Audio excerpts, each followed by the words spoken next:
Hi, my name is Amanda Paikos, and I'm here today to tell you a little bit about what it's like to work in the field of human resources. So, if you have ever watched The Office, and you know who I'm talking about, just know before we start this that working in HR is not as bad as Toby Flenderson makes it appear. Again, my name is Amanda. I work in HR, and I currently work at Oliver Winery, which is in Bloomington. And when I think about what led me to my career path in HR, it all goes back to, me being right out of high school, just like you, and really having a passion for wanting to help other people navigate their way through life, make them feel good about coming to a job that they work, and really not being able to take work home with them so that they can enjoy what is called a work-life balance.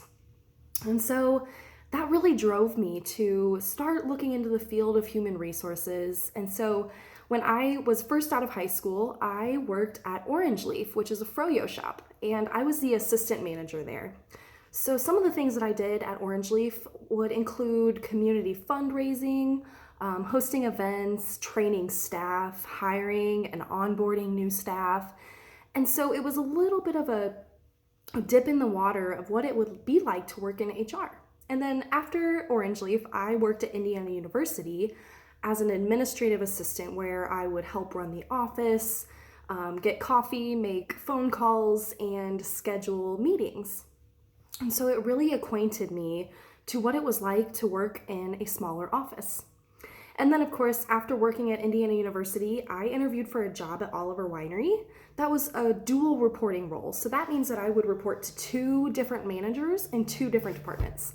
And so I started as the HR and retail associate, which meant that half of my day I would help with HR duties, and then the other half of my day I would help do merchandise stuff. And so I'd be working in retail, answering the phones, helping customers pick out their wine, and ordering all of the different supplies for the winery.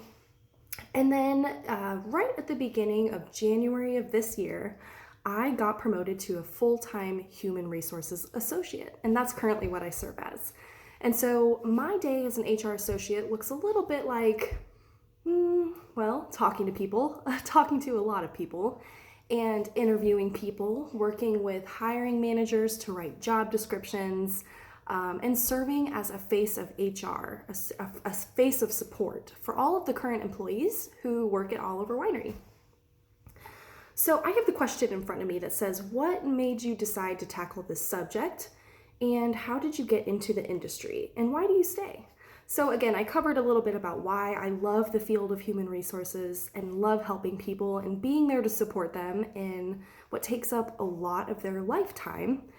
But the reason that I stay is the people. One of the things that I do at Oliver Winery is run our wellness program. So I set up these really, really cool events where we do a movement challenge, we do a weight maintenance challenge, we host free flu shots, we do this thing called biometric screening, which screens your body functions like cholesterol, heart rate, body weight, etc.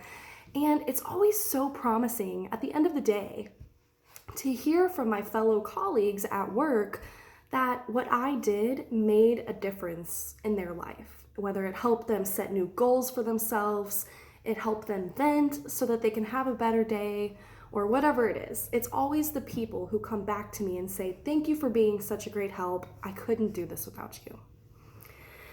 And then I also have the question, what is the biggest challenge in the industry of human resources? Well, I would say that this year has been a huge challenge because a lot of our staff started working remotely, but we also had a lot of essential people on site at the winery because they had to make wine. They had to have something to sell. And so the hardest thing about working in human resources can sometimes be connecting with people, right? Sometimes people are a little fearful of human resources or think that they're kind of like the boss. And what I would say to respond to that is that we are people, just like you, just like our fellow employees. And so really getting down on that personal level and taking time to know the people that you work with and the people that you support is a huge key factor in working in HR.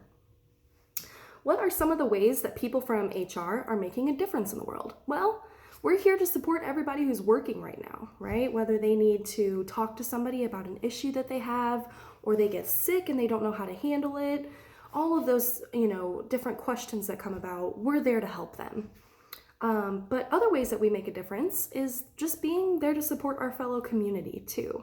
So one of the things that I love about my job is being able to go out in the community and provide donations or accept donations for an event to make things happen, right? And really support the community in the ways that they need at any given time.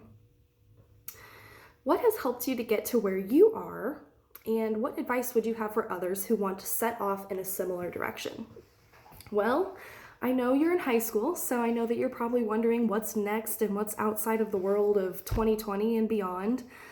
So my best piece of advice is to make a plan and do everything that you can while you can. So one of the things that I did as a young professional, right outside of high school, was join a group called Young Professionals of Bloomington.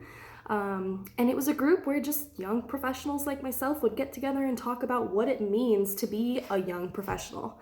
So connect with other people, talk to career coaches, talk to your counselors, and really find out what it is that you're passionate about and stick to your dreams. I know you probably hear that a lot, but it really matters at the end of the day that you're doing and spending so much time participating in things that make you happy, make you feel full at the end of the day, and keep your heart pumping. What are common misconceptions that people have, and how can we combat these misconceptions and communicate more effectively? Well, as I mentioned, sometimes people think HR is scary. And again, just remember, we're humans just like you. I have a family to look after. I have bills to pay.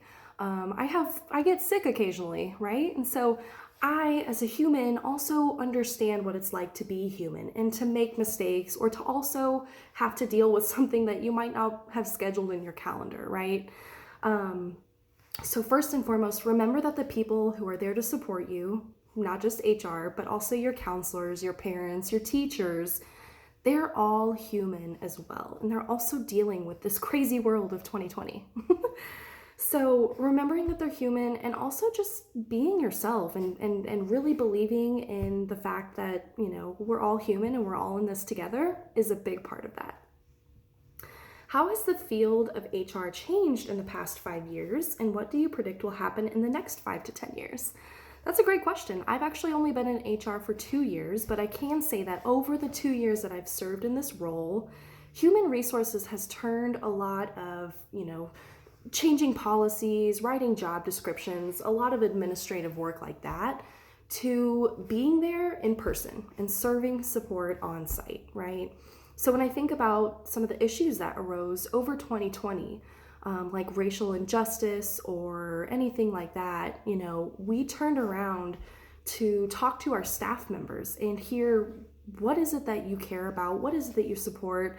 And how do we take a stand against what is right? And so HR has been very, very, very, very busy over the last 2 years, and I predict that things will continue to change and evolve over the next 5 years.